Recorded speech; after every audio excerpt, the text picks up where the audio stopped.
तो electric field में जिस तरह से डाइपोल है वैसे ही लास्ट क्लास में भी मैंने बताया था कि सिमिलरली जैसे यहाँ इलेक्ट्रिक डाइपोल होता है, डाइपोल मोमेंट होता है plus Q charge minus Q charge, और इस पे लगता है टॉर्क, क्योंकि डाइपोल के पॉजिटिव चार्ज पे राइट वर्ड में force that is in the direction of electric field force लगता है, निगेटिव चार्ज पे opposite to electric field force लगता है और इससे टॉर्क बनता है।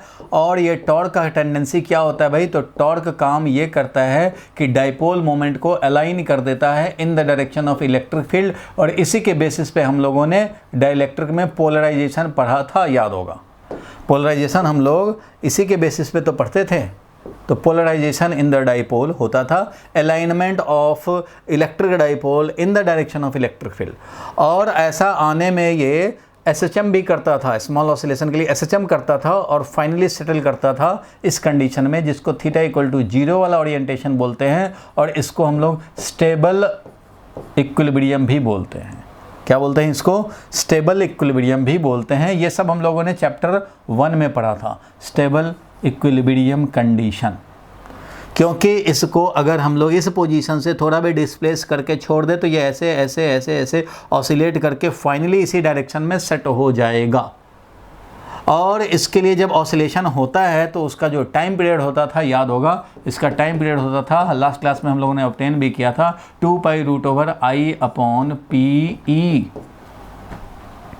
ठीक वही काम यहाँ पे कोई बाड़ मैग्नेट रखा हुआ हो, plus M minus M, plus M का मतलब north, minus M means south, तो इधर फोर्स जैसे QE लगता था वैसे ही इधर फोर्स लगता है MB, इधर फोर्स लगता है MB, और इससे बनता है टॉर्क। तो वैसे ही टॉर्क यहाँ पे जो टॉर्क बनता है उसको क्या बोलते हैं भाई, तो M×B बोलते हैं। यहाँ जो टॉर्क बनता था वो क्या होता था, तो यहाँ पे टॉर्क होता था P×E।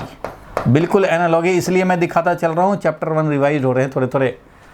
तो इस टॉर्क का टेंडेंसी क्या होता था भाई, तो इस टॉर्क का भी टेंडेंसी होता था इसको ऑसिलेट करा करके अलाइन कर देना। इसका टेंडेंसी था to make magnetic movement in the direction of magnetic field. इस तरह से मैग्नेटिक फील्ड यानी कि स्टेबल इक्विलिब्रियम में लाना। अगेन ये भी स्टेबल इक्विलिब्रियम में लाता है, that is theta is equal to 0 वाला ओरिएंटेशन में लाता है। और इसके लिए भी ये एसएचएम कराता है जिसका टाइम पीरियड होता था 2π√I/MV, PE का भाई MB, ये मिलता था। ये ऑसिलेशन करता हुआ लास्ट में, और ये फाइनली ऑसिलेट करता हुआ इसमें सेटल करेगा स्टेबल इक्विलिब्रियम वाले ओरिएंटेशन में, स्टेबल इक्विलिब्रियम वाले ओरिएंटेशन में सेटल डाउन करेगा ये, जैसे ये करता है।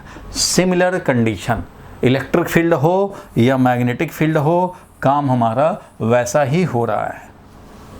बोलो यहाँ तक तो क्लियर है? ये सब तो लास्ट क्लास की बात है भाई। तो इसमें जो टॉर्क लगता है उसको रीस्टोरिंग टॉर्क दिखाने के लिए -MB sin थीटा भी लिख सकते हैं।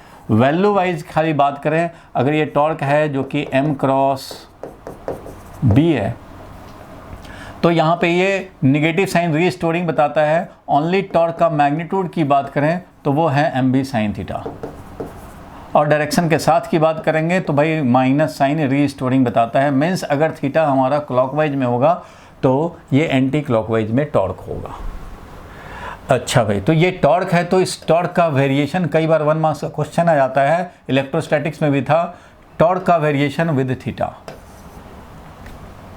तो टॉर्क का वेरिएशन मतलब MB sin थीटा का वेरिएशन, ये बोल सकते हो MB sin थीटा का वेरिएशन। माइनस तो डायरेक्शन बताता है भाई, क्योंकि ये एक वेक्टर क्वांटिटी है, तो वेक्टर क्वांटिटी का माइनस अगर लगा है इसका मतलब वो डायरेक्शन रिवर्स में। अगर ये वेक्टर नहीं स्केलर क्वांटिटी होता तो माइनस का मतलब नेगेटिव, -2 जूल स्केलर क्वांटिटी। नहीं समझे? अभी थोड़ी देर के डिस्कशन में क्लियर हो जाएगा ये बात। फिलहाल इसका वैल्यू, एक वेक्टर है टॉर्क जिसका वैल्यू है MB sin थीटा। अगर क्लॉकवाइज लग रहा है तो पॉजिटिव समझ रहे हैं तो एंटी क्लॉकवाइज को नेगेटिव समझ लेंगे, एंटी क्लॉकवाइज को पॉजिटिव समझेंगे तो क्लॉकवाइज को नेगेटिव समझ लेंगे। कन्वेंशन आपका है, आप एक्स एक्सिस इधर ले लेते हो, चाहे एक्स एक्सिस इधर ले लो, तुम्हारी मर्जी है। इधर लिए तो इधर ही होगा, अगर तो पॉजिटिव लिखेंगे, इधर ही फोर्स हुआ तो पॉजिटिव लिखेंगे, इधर फोर्स हुआ तो नेगेटिव लिख लेंगे। तो वैसे ही जिधर कन्वेंशन तुमने एंटी क्लॉकवाइज को पॉजिटिव लिया तो anti clockwise torque will be taken positive, तो क्लॉकवाइज वाला नेगेटिव। तो एंटी क्लॉकवाइज में अगर ये डिस्प्लेस होता है तो क्लॉकवाइज में टॉर्क ये वापस लाने का टेंडेंसी दिखाता है। वैल्यू की खाली बात करें तो ये है भाई।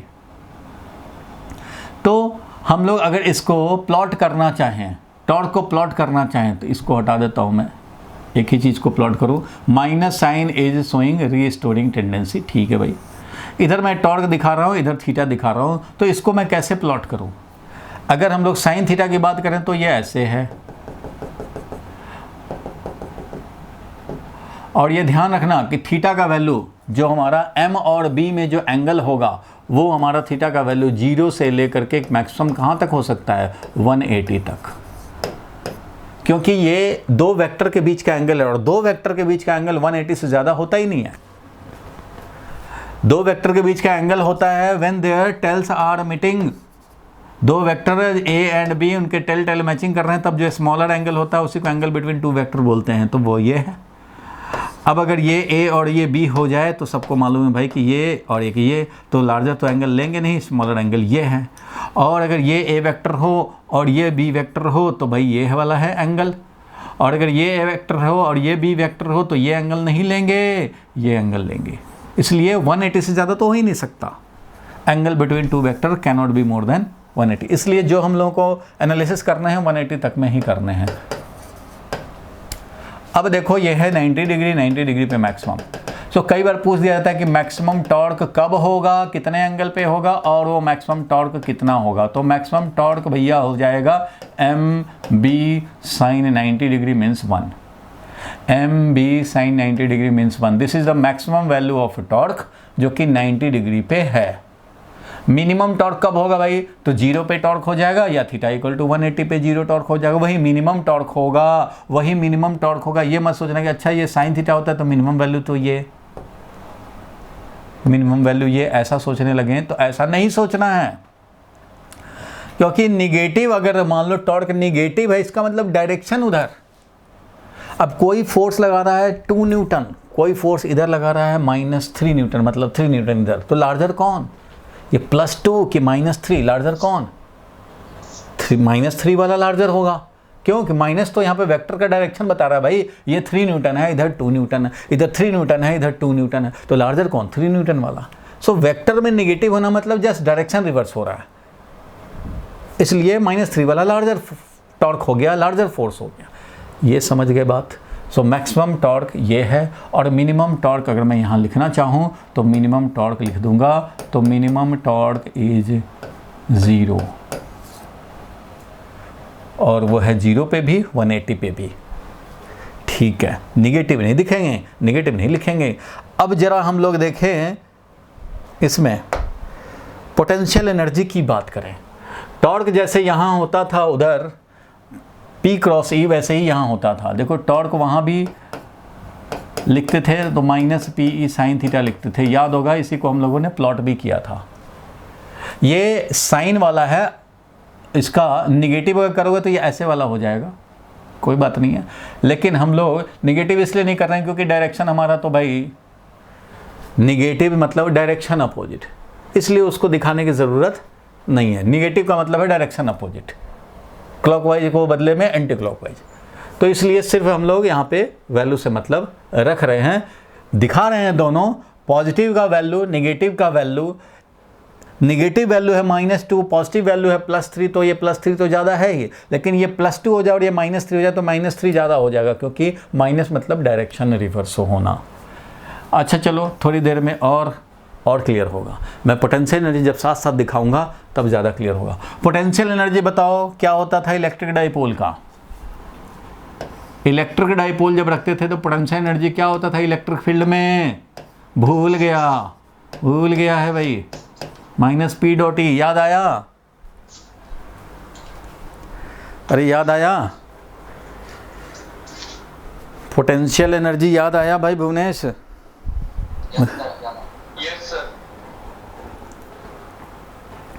तो वैसे ही पोटेंशियल एनर्जी यहाँ भी होता है भाई, यहाँ भी पोटेंशियल एनर्जी होता है। डेरिवेशन जानने की ज़रूरत नहीं है, यहाँ जो डेरिवेशन होता है वही चीज़ यहाँ पे है, और डेरिवेशन इसका ऐसे भी नहीं आता है, इसी का आता है।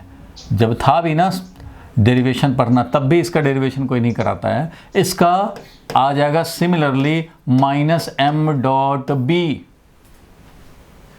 यानी पोटेंशियल एनर्जी जो हो गया वो हो गया minus M B cos theta. ये है भाई पोटेंशियल एनर्जी, ध्यान देना सारे लोग, पोटेंशियल एनर्जी हो गया minus M B cos theta. इसको भी अगर हम लोग प्लॉट करें तो इसको भी प्लॉट कर सकते हैं भाई। किसके माइक से आवाज़ आने लग रही है भाई? माइक का आवाज़ बंद करो। तो ये है अपना थीटा और ये वाला है पोटेंशियल एनर्जी। अब इसको प्लॉट करना चाहते हैं तो ठीक है भैया, इसको प्लॉट कर देते हैं। यहाँ पे भी तुम इसको अगर माइनस पी साइन थीटा को दिखाना चाहते तो तुम चाहते तो ऐसे लिख सकते थे, ऐसे माइनस पी साइन थीटा ऐसा हो जाएगा टॉर्क। पी साइन थीटा ये है तो माइनस पी साइन थीटा ये है। तो जब क्लॉकवाइज था तो उसको एंटी क्लॉकवाइज समझ लेंगे, तो इससे कोई फर्क नहीं पड़ रहा है। ये है माइनस पी साइन थीटा, ये वाला है माइनस पी साइन थीटा और ये वाला है पी ई साइन थीटा। ये वाला जो है वो है पी ई साइन थीटा।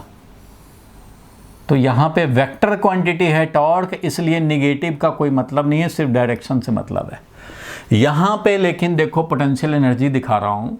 यहाँ पे पोटेंशियल एनर्जी की बात करें minus M B cos theta, तो कॉस थीटा ऐसे होता था, हमें तो 180 तक ही मतलब है। तो माइनस एम बी, तो एम बी कॉस थीटा ये होता है, तो minus M B cos theta अगर बोलें तो वो ये है, minus M B cos theta ये है, मतलब ये माइनस कॉस थीटा है, ऐसा बोलें माइनस कॉस थीटा है। ये वाला है तुम्हारा कॉस थीटा, तो ये है माइनस कॉस थीटा, और minus M B cos theta तो ऐसा ही होगा भाई, यहाँ से शुरू कर देंगे, ये हो जाएगा तुम्हारा मैक्सिमम वैल्यू यहीं पे।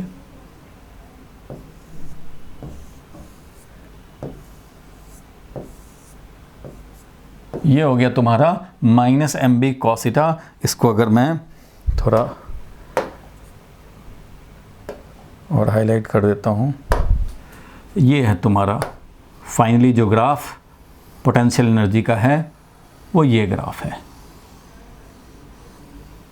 ठीक है। ये ग्राफ है भाई, ये 90 डिग्री है, इधर ये 180 डिग्री है। ये है पोटेंशियल एनर्जी का ग्राफ, पोटेंशियल एनर्जी जो कि कितना है भाई, तो पोटेंशियल एनर्जी है minus M B cos theta या माइनस पी कॉस थीटा, बात एक ही है। ये पोटेंशियल एनर्जी है, और पहले वाले चैप्टर से अगर थोड़ा भी कोरिलेट कर सको तो तुम्हें समझ में आ जाएगा कि पोटेंशियल एनर्जी और टाइप ऑफ इक्विलिब्रियम में एक रिलेशन था। वो रिलेशन क्या था भाई, तो वो ये था कि थीटा इज इक्वल टू 0 को इलेक्ट्रिक डाइपोल के लिए theta is equal to 0 is stable equilibrium, और ऐसे कंडीशन में इलेक्ट्रिक डाइपोल मोमेंट यानी मैग्नेटिक डाइपोल मोमेंट अभी के केस में is in the direction of magnetic field, और ऐसे कंडीशन में पोटेंशियल एनर्जी होता था minimum potential energy means stable equilibrium. तो यहाँ ये देख तो रहे हो मिनिमम पोटेंशियल एनर्जी है, ये है पोटेंशियल एनर्जी मिनिमम, कितना भाई, तो ये है minus M B, minimum potential energy minus M B. कैसे, तो देखो भाई potential energy minimum minus M B cos 0 degree, cos 0 degree पे 1 हो जाएगा, इसलिए ये हो जाएगा माइनस एम बी। यही हमारा मिनिमम पोटेंशियल एनर्जी है। और याद होगा टाइप ऑफ इक्विलिब्रियम में मैंने बताया था कि अगर हमारा मिनिमम पोटेंशियल एनर्जी वाला कन्फिग्रेशन है तो वो स्टेबल इक्विलिब्रियम होता है। Minimum potential energy means stable equilibrium. क्यों, तो ये सिंपल सा लॉजिक से मैंने बताया था चैप्टर 1 में कि अगर एक हेमीस्फेरिकल बॉल ले लिया और इसमें एक स्फेयर डाल दें तो ये भाई ग्रेविटेशनली ये मिनिमम पोटेंशियल एनर्जी वाला कंडीशन है, ये मिनिमम पोटेंशियल एनर्जी वाला कंडीशन है, क्योंकि इसमें अगर तुम डिस्प्लेस भी करो स्लाइटली तो फिर ये वापस आ जाता है यहीं पे, स्टेबल इक्विलिब्रियम है and potential energy minimum compare to all other local points. और अगर मैंने ऐसे रख दिया इस बॉल को और इस पे हमने एक स्फेयर छोटा सा स्टेबल इक्विलिब्रियम में ला दिया, यहाँ इक्विलिब्रियम में ला दिया, तो ये अनस्टेबल इक्विलिब्रियम होगा। क्यों, क्योंकि इसको डिस्प्लेस करोगे तो ये वापस नहीं आएगा, तो ये अनस्टेबल इक्विलिब्रियम है, ये अनस्टेबल इक्विलिब्रियम है। और ये वाला स्टेबल इक्विलिब्रियम था। स्टेबल इक्विलिब्रियम मतलब लोकल पॉइंट्स के रिस्पेक्ट में मिनिमम पोटेंशियल एनर्जी वाला कंडीशन, और ये लोकल के रिस्पेक्ट में मैक्सिमम पोटेंशियल एनर्जी, सबसे ज़्यादा हाइट सबसे ज़्यादा पोटेंशियल एनर्जी mgh। तो maximum potential energy means unstable, minimum potential energy means unstable. तो यहाँ पे मिनिमम पोटेंशियल एनर्जी है, देखो minimum potential energy, maximum potential energy at 180 degree.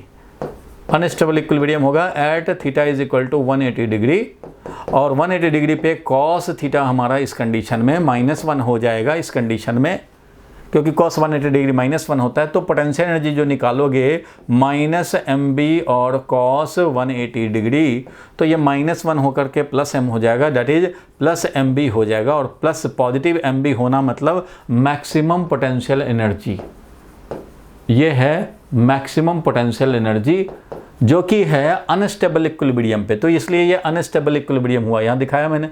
Maximum potential energy with respect to the local point, neighbouring points के respect में maximum potential energy है, it means unstable equilibrium. ठीक है भाई, तो अनस्टेबल इक्विलिब्रियम। तो ये ध्यान रखना कि बार मैग्नेट देखें तो उस पर टॉर्क एंड पोटेंशियल एनर्जी बिल्कुल सिमिलर है, एनालॉगी है, और इसलिए स्टेबल इक्विलिब्रियम भी और अनस्टेबल इक्विलिब्रियम भी बिल्कुल वैसा ही कंडीशन। बार मैग्नेट का यहाँ बात बताया, ये चैप्टर 5 का 20% चैप्टर 4 में ही हो जाता है। तो ये तो भाई बार मैग्नेट है, इस कंडीशन में रहना चाहेगा।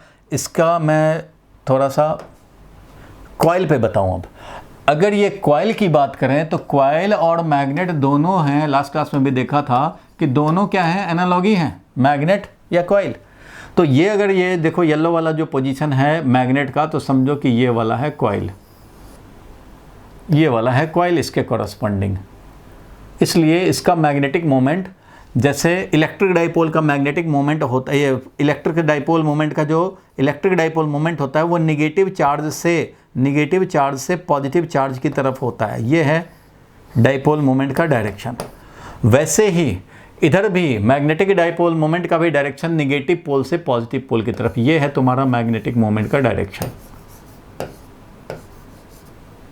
तो ये मैग्नेटिक मोमेंट को ऐसे कर देता है भाई, टॉर्क लगा के।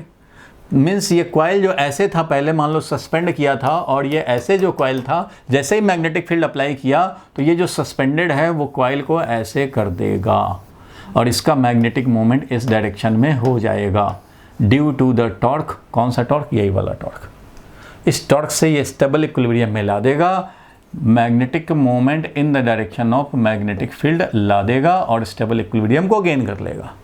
तो कॉइल हो मैग्नेट हो, दोनों का काम एक ही होगा।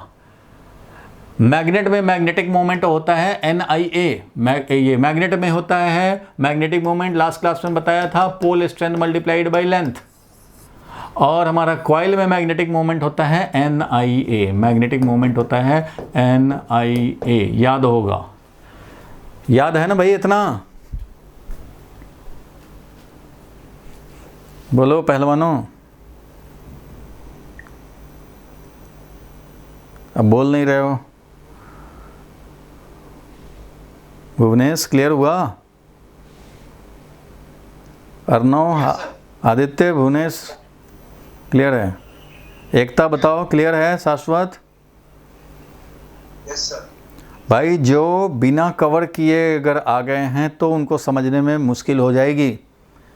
फिजिक्स बिल्कुल लिंक्ड है, कई बार बोला, इसलिए जो लोग क्लास मिस कर रहे हैं तो वो ज़रूर तुरंत कवर करें, नहीं तो समझ में नहीं आएगा। देख लो कहीं कोई डाउट है? फर्स्ट चैप्टर से एनालॉगी है, और ये एनालॉगी मैंने लास्ट क्लास में बताया थे। Bar magnet is equivalent to a current carrying coil, current carrying solenoid. Solenoid है कि ये स्प्रिंग में करंट पास कराएं, सोलेनॉइड है। इसको और अगर चिपका दें तो कॉइल है। कॉइल का मतलब होता है मेनी टर्न, बहुत सारे टर्न लगा दिए, कॉइल बन गया। एक है तो लूप है, मेनी लूप है तो कॉइल है, ऐसा हम लोग बोलते हैं। मेनी लूप है तो कॉइल है, एक है तो लूप है। यहां तक क्लियर है? तो मैं आगे बढ़ूं।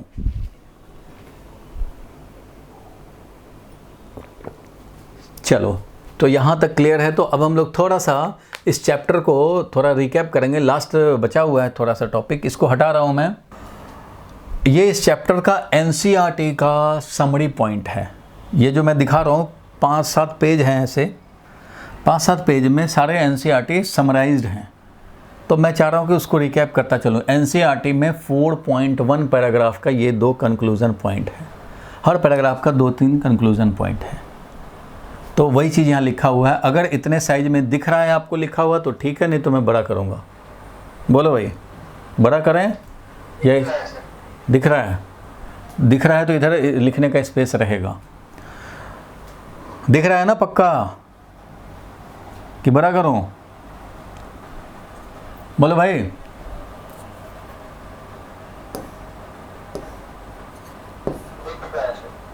चलो, दिख रहा है तो अच्छी बात है। फिर तो देखो, इसको आप पढ़ जाएंगे एक बार। आपको मैं ये पीडीएफ आज भेज दूंगा। ओस्टेड ने सबसे पहले नोटिस किया था, याद होगा, current in straight current carrying wire, और वो डिफ्लेक्शन से हम लोगों ने ओस्टेड एक्सपेरिमेंट देखा था। भाई करंट अगर हम लोगों ने ऐसे पास कराया, देखो डॉट में करंट है, मतलब तुम्हारी तरफ करंट है। तो यहाँ पे देखो डायग्राम में कितना अच्छा से क्लियर है कि ये डॉट में करंट है, मतलब एक वायर है, लॉन्ग वायर है, डॉट में है करंट। तो भैया डॉट में जब करंट रहता है तो ये ऐसे मैग्नेटिक फील्ड प्रोड्यूस करता है, बताया था।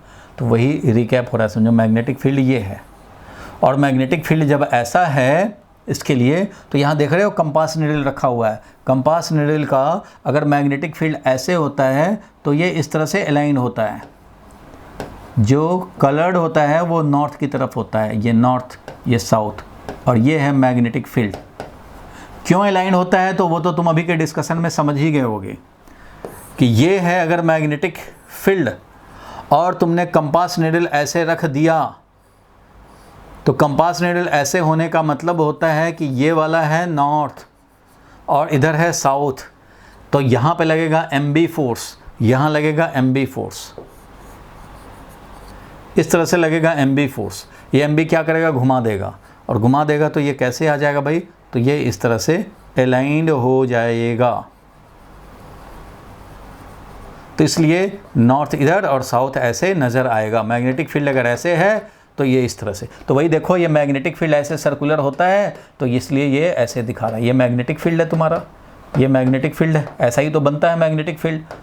तो ये कंपास नीडल का ऐसे अलाइन करना, बहुत सारे कंपास नीडल रख दिए, बहुत सारे टेबल पे कंपास नीडल रख दिए, और टेबल पे बहुत सारे कंपास नीडल रखने के बाद एक करंट कैरिंग वायर ऐसे टेबल के परपेंडिकुलर निकले, तो वो सारे कंपास नीडल को ऐसे अलाइन कर देगा जैसा ये है।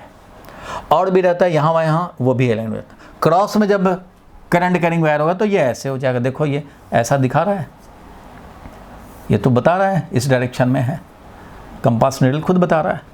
और इस तरह से बड़े सारे जब कंपास नीडल रहेंगे तो सब ये ऐसे ऐसे अलाइन रहेंगे, सब ये ऐसे ऐसे अलाइन रहेंगे, मतलब circular current carrying field, current field produce करता है सर्कुलर में। जब स्ट्रेट करंट होगा तो ये इस तरह से प्रोड्यूस करेगा। ठीक है, तो ये नीडल से ओरिएंटेशन दिखा दिया हम लोगों ने। यहाँ तक आपको क्लियर हो गया होगा, ये सब तो खैर बात आप जानते ही हैं। और बढ़ेंगे यूनिफिकेशन। यूनिफिकेशन टर्म जो है, यूनिफिकेशन, तो मैंने शायद डिस्कशन में भी बताया था कि हम लोग पढ़ते हैं इलेक्ट्रिसिटी पहले 2 चैप्टर में अलग, फिर मैग्नेटिज्म पढ़ते हैं बाद के 2 चैप्टर जो अभी पढ़ रहे हैं अलग। तो ये इलेक्ट्रिसिटी और मैग्नेटिज्म को पहले अलग अलग ही समझा जाता था, लेकिन मैक्सवेल साहब ने बताया कि भैया ये अलग अलग नहीं है, ये दोनों एक ही चीज़ है, वो है इलेक्ट्रोमैग्नेटिज्म। एक ही फिनोमेना होता है, वो है इलेक्ट्रोमैग्नेटिज्म। इसी के 2 एस्पेक्ट हैं कि इलेक्ट्रिक फील्ड और एक मैग्नेटिक फील्ड हम लोग समझते हैं। बाद में ये यूनिफाइड हो गया, जो अलग अलग इलेक्ट्रिसिटी और मैग्नेटिज्म, बाद में ये यूनिफाइड हो गया। और चैप्टर 8 में आप पढ़ेंगे कि Maxwell's law for electromagnetism, Maxwell's equation for electromagnetism. उन्होंने बताया कि इलेक्ट्रिसिटी और मैग्नेटिज्म में ये 5 ही हैं मेन इक्वेशन, और यही 5 इक्वेशन जो हैं वो मेन हैं, बाकी सब इसके छोटे छोटे। तो law of electromagnetism, so unification का क्रेडिट जाता है मैक्सवेल साहब को। तो इसके बारे में एक पैराग्राफ एनसीईआरटी में डिस्कस्ड है, वही यहाँ पे कंक्लूजन फॉर्म में यहाँ है। Unification of electricity and magnetism was done by Maxwell in 1864 and he realised that light was electromagnetic wave, इसलिए इलेक्ट्रोमैग्नेटिक वेव वाले चैप्टर में, चैप्टर 8 में आता है। ठीक है, रेडियो वेव ये सब, चलो ये बाद की बात है, ये तो आएगा। अभी फिलहाल ये है डॉट साइन से ये डायरेक्शन, क्रॉस साइन से ये डायरेक्शन, ये है magnetic force, sources of field, ये सब मैंने बता दिया है। प्रिंसिपल ऑफ सुपरपोजिशन ये सबको पता है भाई कि B1 B2 B3 अगर एक ही पॉइंट पे 4 फील्ड होंगे तो चारों फील्ड का वेक्टर सम करना होता है। तो आज मैं रिकैप ही कर रहा हूँ एक तरह से, क्योंकि हमें कुछ डायग्राम जो हैं वो अच्छे मिले, तो वो डायग्राम को मैं चाहता हूँ कि आप भी समझ लें, देख लें। अच्छा, एक चीज़ जो रह गया हो बीच बीच में वो मैं करा भी दूंगा। तो एक चीज़ होता है भाई लॉरेंज फोर्स, ज़रा इसके बारे में मैं बता दूँ। लॉरेंज फोर्स, एक साइंटिस्ट थे लॉरेंज साहब, उन्होंने, आप लिखो भाई रजिस्टर में लिखो लॉरेंज फोर्स, टॉपिक छोटा सा है, कुछ नहीं। लॉरेंज फोर्स का मतलब होता है net electromagnetic force. Lorentz force का मतलब है नेट इलेक्ट्रोमैग्नेटिक फोर्स। और नेट इलेक्ट्रोमैग्नेटिक फोर्स का मतलब है कि देखो भाई इलेक्ट्रिक फील्ड भी हो और मैग्नेटिक फील्ड भी हो तो समझो इलेक्ट्रोमैग्नेटिक फील्ड। इलेक्ट्रिक फील्ड तो इलेक्ट्रोमैग्नेटिक फील्ड का ही एक स्पेशल केस है कि खाली इलेक्ट्रिक फील्ड है, खाली मैग्नेटिक फील्ड है तो भाई इलेक्ट्रोमैग्नेटिक फील्ड का ही स्पेशल केस है, खाली मैग्नेटिक फील्ड है। वैसे इलेक्ट्रोमैग्नेटिक फील्ड का मतलब दोनों भी हो सकते हैं। तो अगर दोनों हैं इलेक्ट्रोमैग्नेटिक फील्ड हैं तो नेट इलेक्ट्रोमैग्नेटिक फोर्स होगा, कुछ इलेक्ट्रिक फोर्स हो सकता है, कुछ मैग्नेटिक फोर्स हो सकता है भाई। तो इलेक्ट्रिक फोर्स कितना होता है वो हम लोगों ने पढ़ा चैप्टर 1 में, QE। कोई चार्ज अगर हमारा इलेक्ट्रोमैग्नेटिक फील्ड में हो तो उस पर जो नेट इलेक्ट्रोमैग्नेटिक फोर्स लगेगा वो क्या लगेगा भाई, तो इलेक्ट्रिक फोर्स ये, और मैग्नेटिक फोर्स कितना लगता है चार्ज पे, तो Q × V × B। ये देखा हम लोगों ने चैप्टर 4 में और ये देखा था चैप्टर 1 में। इन दोनों का वेक्टर सम यही हो गया हमारा नेट फोर्स, और इसी फोर्स को बोलते हैं लॉरेंज फोर्स। लॉरेंज फोर्स क्या हुआ, कुछ नहीं हुआ। इलेक्ट्रिक फोर्स मैग्नेटिक फोर्स दोनों को combinedly known as Lorentz force. इसको बोलते हैं इलेक्ट्रिक लॉरेंज फोर्स, इसको बोलते हैं मैग्नेटिक लॉरेंज फोर्स। तो कुछ लोग या कुछ बुक में ये ऐसा भी लिखा रहेगा, magnetic Lorentz force on a charge is given by this. तो ऐसा मत समझना कि अरे ये तो हुआ ही नहीं था मैग्नेटिक लॉरेंज फोर्स। तो electric Lorentz force, magnetic Lorentz force, तो ये दोनों मिलाकर नेट लॉरेंज फोर्स। तो देखो यहाँ पे क्या लिखा है एनसीईआरटी का conclusion point, the force observed by Lorentz in electric and magnetic field on a moving charge is given by QE plus Q × V × B। यहाँ से Q अगर कॉमन ले लेंगे तो क्या हो जाएगा, Q कॉमन हो गया तो E प्लस V × B, यही हो गया। तो QE plus V × B means electric force plus magnetic force is called Lorentz force. Magnetic force QVB sine theta होता है, थीटा इज एंगल बिटवीन, तो ये तो सबको पता है। चलो भाई, मैग्नेटिक फोर्स का क्या फीचर है भाई, it depends on Q, V and B, सबको पता है। V अगर परपेंडिकुलर होगा तो सर्कुलेशन होगा, मैक्सिमम फोर्स लगेगा, सर्कुलेशन होगा। पैरेलल होगा, कोई फोर्स नहीं लगेगा, will be zero. If velocity is zero तो भी फोर्स जीरो, खाली मूविंग चार्ज पे फोर्स लगेगा। और डायरेक्शन ऑफ मैग्नेटिक फोर्स, वो तो भाई चार्ज पार्टिकल पे मैग्नेटिक फोर्स का direction right hand screw rule से। ये है देखो right hand screw rule, V है, ये B है, इधर हमारा V है। अगर मैं बोलूँ एक तरफ V एक तरफ B, ये है मान लो V और ये वाला है B, तो मैंने बोला था कि ये एक हो गया प्लेन, इधर वेलोसिटी है, इधर मैग्नेटिक फील्ड है समझो। तो इस तरह से ये बना प्लेन, और इस प्लेन के परपेंडिकुलर ही होगा तुम्हारा फोर्स V × B। तो ये है V इधर का, ये V वेक्टर, ये B वेक्टर, V × B ये है फोर्स का डायरेक्शन। तो Q × V × B। यहाँ देखो क्या दिखाया गया इसमें कि B हमारा इस डायरेक्शन में, ये पॉजिटिव चार्ज है, इस पर वेलोसिटी वर्टिकली अपवर्ड दे दिया। यहाँ पे देखो जरा डायग्राम को, ये वर्टिकल दिखाया हुआ है, ये जो वर्टिकल प्लेन दिखाया हुआ है, और मैग्नेटिक फील्ड देखो हॉरिजॉन्टल में है, देख रहे हो horizontal magnetic field. 3 dimensional picture है, इसलिए मैंने इसको सेलेक्ट किया कि मैं आज इसको दिखाता चलूँ, भले ही मेरा टॉपिक आगे ना बढ़े लेकिन रिवीजन हो जाए और क्लियर हो जाए, छोटे मोटे पॉइंट भी हमारे वो क्लियर हो जाएं। तो ठीक है भाई, तो देख रहे हो ये वर्टिकल प्लेन है और हॉरिजॉन्टल में मैग्नेटिक फील्ड है। अगर वेलोसिटी इसमें वर्टिकली अपवर्ड दे दिया जाए, वेलोसिटी हमारा वर्टिकली अपवर्ड है, तो v इधर है, b इधर है, v ऐसे है और b ऐसे है, ये हॉरिजॉन्टल में है और ये वर्टिकल में है अकॉर्डिंग टू द डायग्राम। ये है वेलोसिटी और ये है 90 डिग्री का एंगल। तो v क्रॉस b करोगे तो क्या मिलेगा, तो स्क्रू लगाएंगे, v से b की तरफ घुमाएंगे तो ऐसे मिलेगा, मीन्स इस डायरेक्शन में लगेगा फोर्स, इस डायरेक्शन में यही दिखाया है, इस डायरेक्शन में फोर्स लगेगा, इसलिए इधर होगा सेंटर और ये v है क्योंकि परपेंडिकुलर टू b है, इसलिए ये ऐसे सर्कुलेशन करेगा। वही ये दिखाया हुआ है पाथ, फोर्स इधर लगेगा और ये इस तरह से सर्कुलर मोशन करेगा। समझो ये है फोर्स का डायरेक्शन। थोड़ा सा और ऐसे दिखाना चाहिए था फोर्स को। क्या हो गया भाई, हैंग हो गया? समझ तो गए, डायरेक्शन तो समझ गए सारे लोग? ठीक है भाई।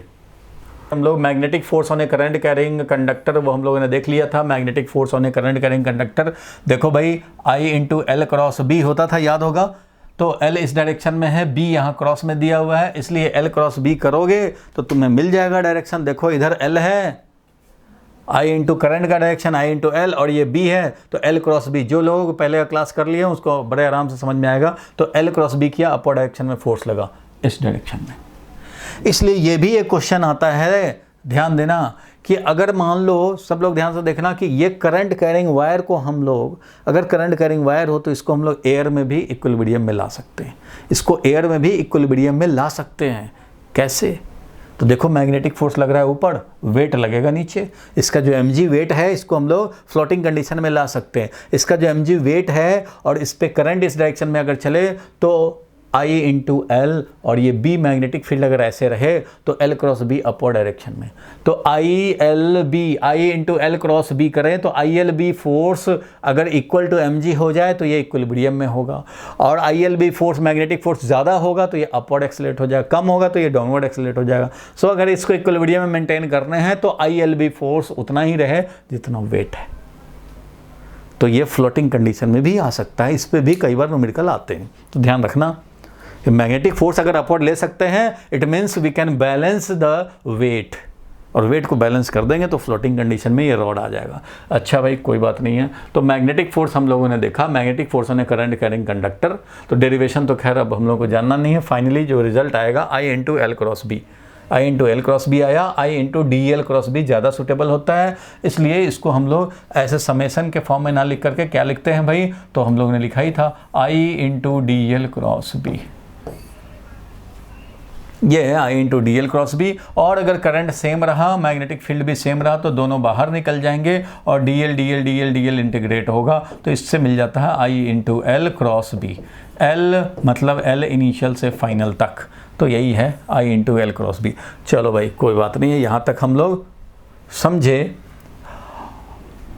और कभी कभी ऐसा भी होता है भाई कि हम लोग करंट जो लिखते हैं I into L cross B, तो करंट को हम लोग NEAVD भी लिख सकते हैं। कई बार ड्रिफ्ट वेलोसिटी पूछ दे, या और ये सब वैल्यू दे दिया जाए और ड्रिफ्ट वेलोसिटी पूछ दे, तो भैया ड्रिफ्ट वेलोसिटी के टर्म में हम लोग करंट को ऐसे रिप्लेस कर सकते हैं।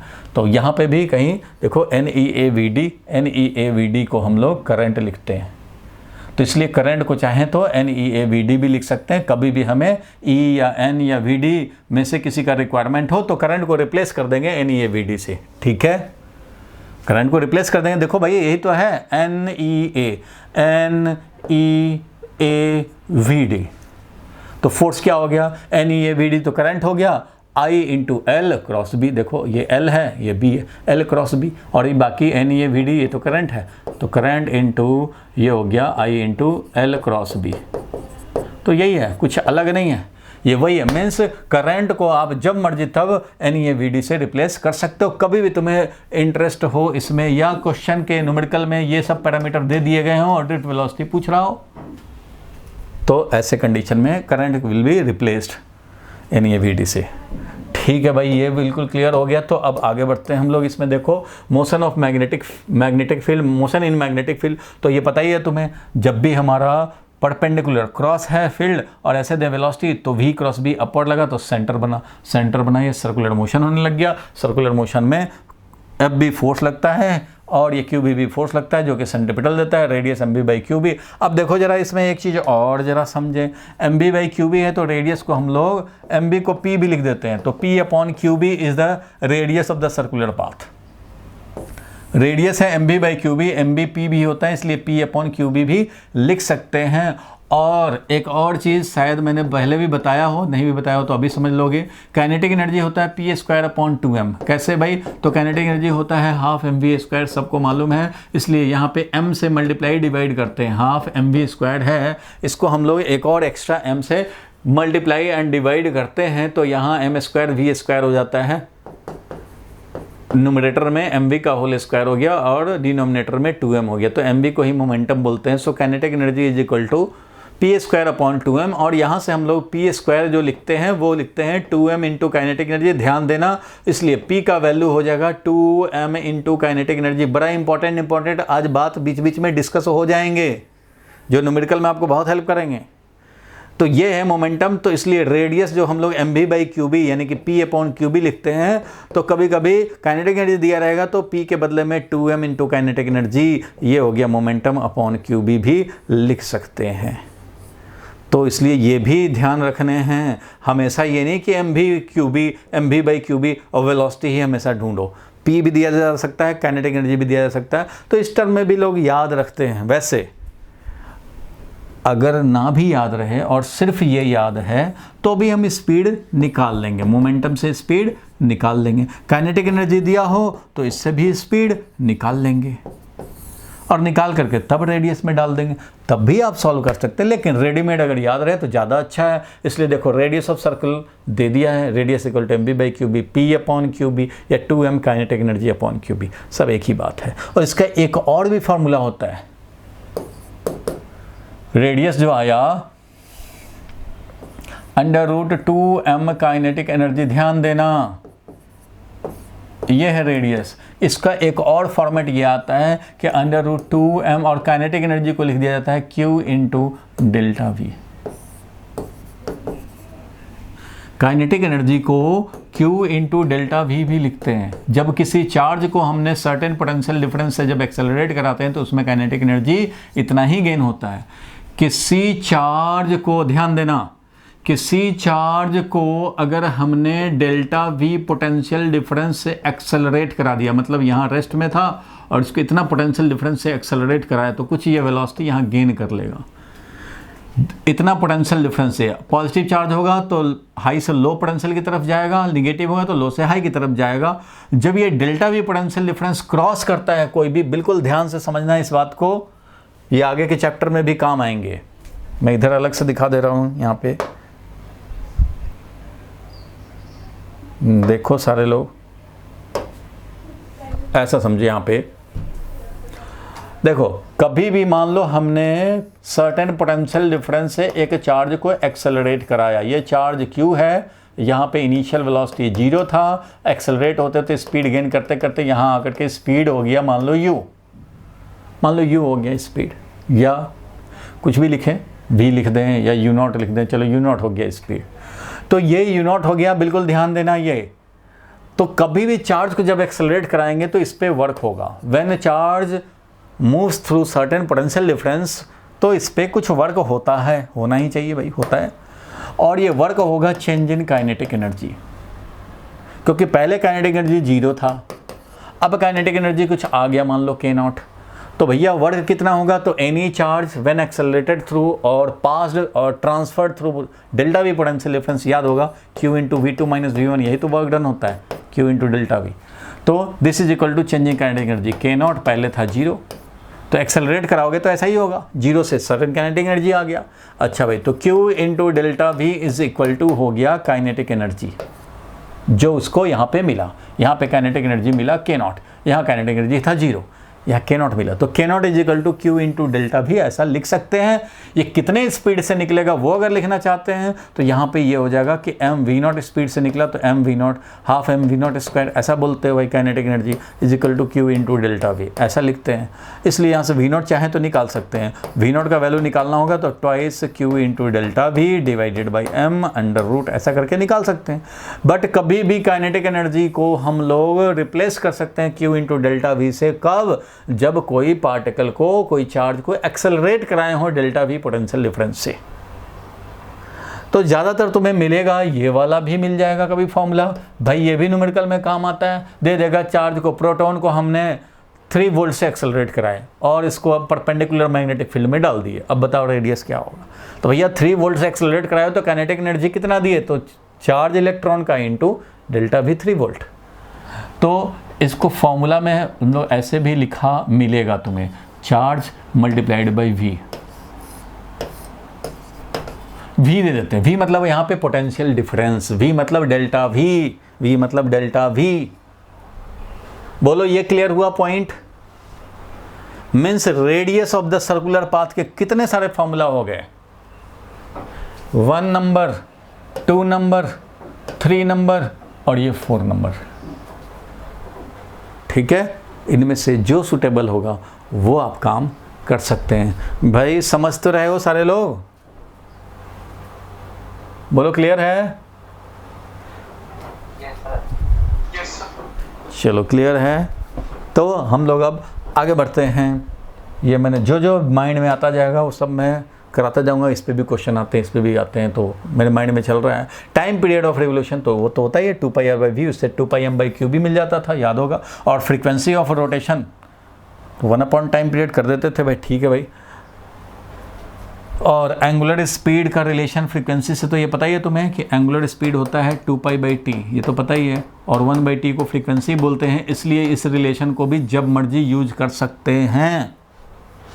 ओमेगा इक्वल टू 2πf और ओमेगा v/r भी होता है, क्योंकि v equal to omega r होता है, याद होगा। ठीक है, तो ये सब कुछ रिलेशन तो आपको पता है। चलो अब देखो, टाइम पीरियड बोले या फ्रीक्वेंसी बोले, ये इंडिपेंडेंट ऑफ स्पीड होता है। क्यों? स्पीड तो कैंसिल हो जाता था, याद होगा। टाइम पीरियड निकालते थे तो 2πr डिवाइडेड बाई v ऐसा निकालते थे।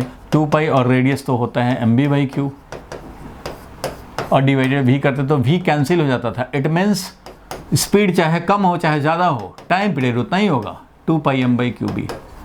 टाइम पीरियड उतना ही होगा इंडिपेंडेंट ऑफ v।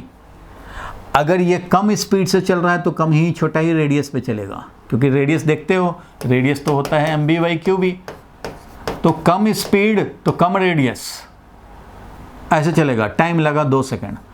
तो यही चार्ज अगर उसी मैग्नेटिक फील्ड में अगर हम लोग बड़ा रेडियस में ज़्यादा स्पीड दे दें तो भी ये 2 ही सेकंड लगाएगा। 2 सेकंड में यहाँ एक रोटेशन लगाया तो ये भी 2 सेकंड में एक रोटेशन लगाएगा। मीन्स ज़्यादा बड़ा रेडियस तो ज़्यादा स्पीड भी है। स्पीड और रेडियस डायरेक्टली प्रोपोर्शनल है। अगर ये डबल हो जाए तो भैया ये भी डबल है, दोनों डबल हैं। m वही है, q वही है, b वही है।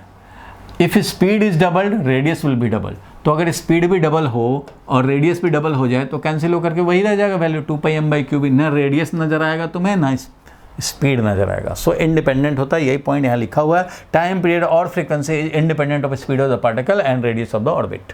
ना रेडियस पे मतलब है ना स्पीड पे मतलब है। Time period depends only on the field and nature of the particle. सिर्फ टाइम पीरियड किस पे डिपेंड करता है कि ये फील्ड क्या है और nature of the particle. Nature of the particle मतलब मास कितना है पार्टिकल का और चार्ज कितना है पार्टिकल का। तो इसलिए नेचर ऑफ द पार्टिकल पे डिपेंड करता है। मीन्स स्पेसिफिक चार्ज पे डिपेंड करता है। देखो भाई q/m को स्पेसिफिक चार्ज भी तो बोलते थे, q/m को स्पेसिफिक चार्ज बोलते थे, याद होगा, चैप्टर 1 में बताया भी था। चलो ठीक है भाई। When v and b are not perpendicular और पैरेलल, ना परपेंडिकुलर ना पैरेलल हो तो उस समय कंडीशन में क्या होता है, थीटा एंगल बनता है और इससे एक हमारा मूव कराता है, दूसरा हमारा सर्कुलेट कराता है और इस तरह से क्या बन जाता है भाई, तो हेलिकल पाथ बनता है। वो सब आपको मालूम है, आप जानते हैं। हेलिकल पाथ बनता है इस तरह से। हेलिकल पाथ बना, v cos थीटा कांस्टेंट और v sin थीटा सर्कुलेट कराएगा, इसलिए रेडियस था mv sin θ/qb। और इसका हम लोगों ने निकाला था टाइम पीरियड तो वही रहता है 2πm/qb, उसको तो कोई उससे मतलब है नहीं। और पिच हम लोगों ने निकाला था तो v cos θ इंटू 2πm/qb, ये सब देखा था। और डेविएशन ऑफ चार्ज पार्टिकल, अच्छा ये जो चीज़ है ये मैंने अभी नहीं कराए हैं, ये एंट्रेंस वाले के लिए इंपॉर्टेंट होता है।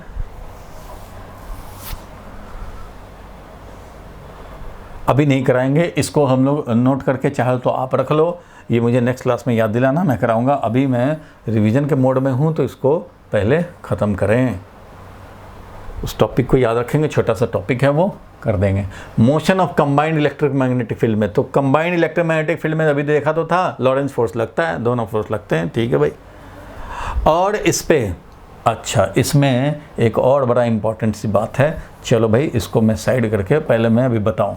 ये और ये दोनों, ये साइक्लोट्रॉन है, साइक्लोट्रॉन तो तुम्हारे सिलेबस से हट गया भाई।